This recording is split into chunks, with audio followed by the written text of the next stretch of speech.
السلام علیکم دوستانو. یو سوال همیشه ماته پیدا کیږي او خلک یې راسه کوي یا مثلا د هغو په خبرو کې زه متوجه سوې یم. څنګه زما له پوسټونو څخه تاسو هدف واخلي؟ زه بعض وخت پوسټ په سوشل میډیا کې ایږدم، مثلا په ټویټر کې، په ایکس کې، په فیسبوک کې.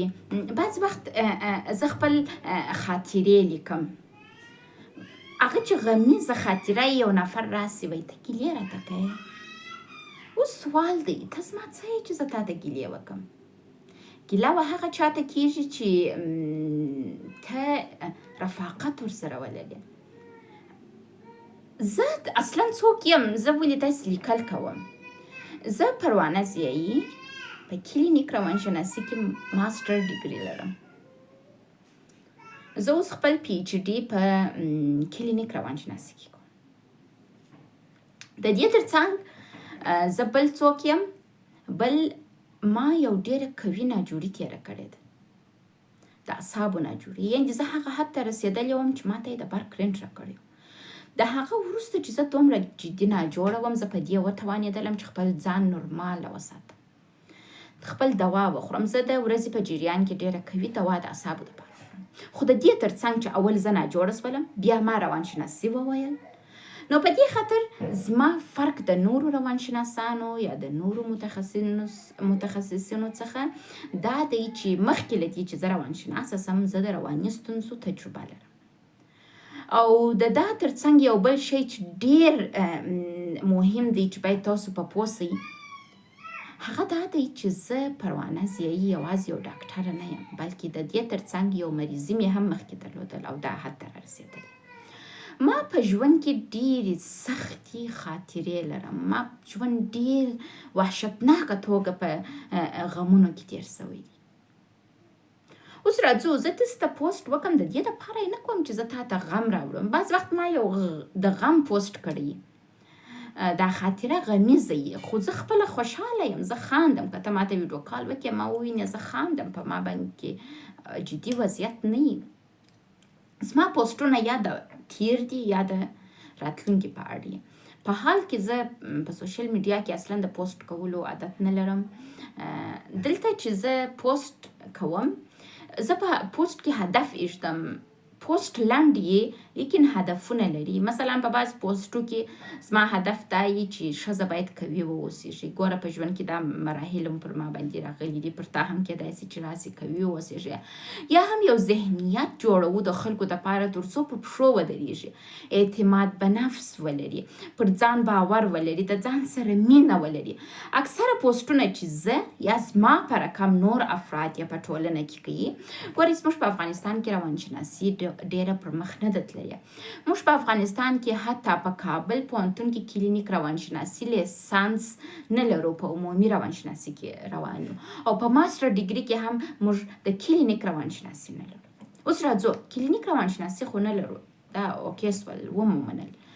ټولنه هم نه ده په خبره نو چې په ټولنه کې پوهنتون کلینیک روانشناس نه ارایه کوي، نو خلک به څه په پوه.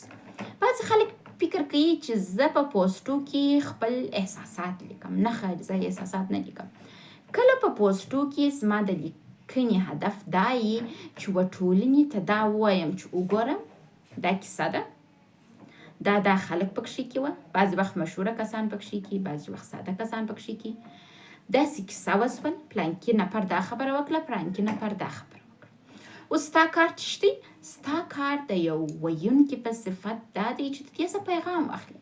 کوشش وکړئ زما د پوسټو څخه پیغام واخلي، یو څه ځینې واخلي چې دا څه وایي. د روانشناسي هدف څه دی؟ د ډاکټري هدف څه دی؟ چې لیکلي دي. ډاکټره کس نه لري راست تا ته خاطرې ووایي. ته خو زما انډوال نه یې، ته خو زما ملګری نه یې، یو ویونکی چې کوم څه وایي باید داسې یو برخورد زما له پوسټو سره وکړي. دا پوسټ مې په دې خاطر دا ویډیو مې ډکه کړل چې بعضې کسان کنفیوز سي چې اوه والله پروانه په عجب مشکلات کې ده. و مشکلات تېر سوي دي، حل سوي دي، زما صحت سم سوی دی، زما وضعیت سم سوی دی، بیا یې زه یاداوري کوم، په فی الحال کې نه یاداوري کوم. دا یو څه دی چې تاسو توجه ورته وکړئ، نو بیا به تاسو زما د پوسټرو څخه نه ګډوډ کېږي. بعض خلک ګیچ سي دا څه وایي، د یوې خبرې سر یې د بلې پای د بلې چی شي وي. دا لیونۍ ده. زه لیونۍ نه یم، زه یو ډاکټره یم، زه یو د هغه ډاکټرانو څخه یم چې پر ځان ډېر کنټرول لري. په دا بخش کې ما جایزې ترلاسه کړي دي، ستاینلیکونه مې ترلاسه کړي دي، چې پروانه یو د هغو کسانو څخه ده چې د قوي ناجوړي سربیره ډېر کنټرول پر ځان لري. او پروانه هغه روانشناسه ده چې واقعا کولی شي مریض ته یو ښه تداوي کوونکی واوسیږي. نو یو څوک چې سرټیفیکیټونه وو مثلا ډېر څه ترلاسه کوي، طبعا هغه یو کس چې خبرو سره باید یو څه زده سي. نو زما هر پوسټ د زده کړې په موخه یي، په دې موخه نه یي چې زه راسم تاسو ته دغه درښکاره کړم، کیسې درته وکړم. کیسې نه درته کوم. کوشش وکړئ دغه ذهنیت د ځان سره جوړ کړئ چې زه څوک یم. زه یو ډاکټر یم، کلینیک سایکولوژیسټ یم یا کلینیک روانشناسه یم، ماسټر ډیګري لرم او اوس خپل پی ایچ ډي کوم. د اکثره پوسټو هدف مې دا یي چې ټولنې ته یو څه دغه کم ورکم، په پوسټ کې یو څه و دوی ته ورزده کړم چې داسې کیسه وه، داسې دې ته موږ رواني یا مثلا تراپي وایو، موږ رواني فلسفه هم ورته وایو. مثلا دې ته دا هم ویل کېږي خلک سرګرمه ساتل په ښایستو خبرو او هدفناک خبرو باندې. شاید د ډېر کسانو خوښ چې زما پوسټونه ووایي، زما سره خبرې وکړي. دغه جذابیت د لیکلو، دا جذابیت دی چې خلک تا ته راځي، دغه هدف دا دی چې تاسو زده کړه ځینې وکړئ، نه د دې دپاره چې موږ تاسو جلبوو مو نه، دا چې تاسو را کشش کېږئ دا په دې خاطر چې د روانشناسي علم دغه کشش لري، د روانشناسي دغه کشش لري. زه داسې چندانې شی نه یم هېڅ شی نه یم په دغه موقف کې چې زه یم، دغه ځای کې چې زه یم دا کشش لري. زه نه لرم، زه اصلا هېڅ شی نه یم. زما پر ځای که یو بل نفر راسي همداسې کلیپونه ولري، همداسې څه ولري، هغه به هم دغه موقف لري لکه زه چې لرم. مننه.